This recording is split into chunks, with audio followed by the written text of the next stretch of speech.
In this video, we talk about the definition of continuity. In calculus, continuous implies a very specific detail, whereas in previous classes you might have heard the words of discontinuous functions at very specific locations. Calculus refers to continuity as a limit of a function as x approaches c, and it must be equivalent to the actual function value.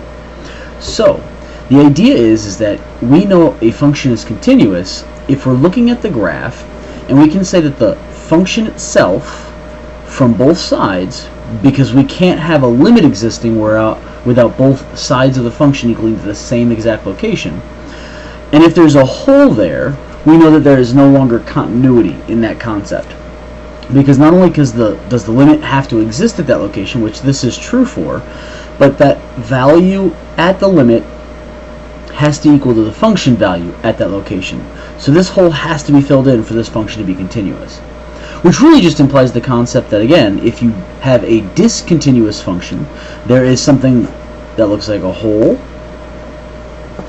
or a break, also known as a jump in the function, potentially a vertical asymptote.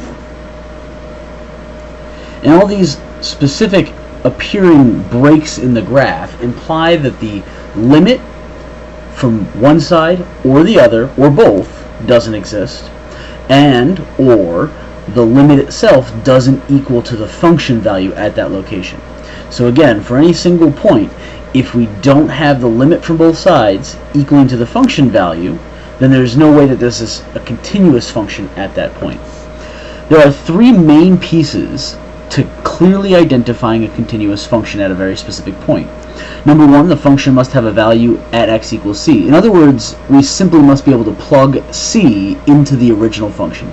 This first detail, again, is not calculus based. It's based in algebra. Can you plug the value into the function and get a number back, such that you're not dividing by 0, not taking the square root of a negative, not taking the log of a negative or 0. Second detail is the limit of the function must have a value. In other words, the limit must exist. Again, if the limit from both sides equals to the same number, then we're good.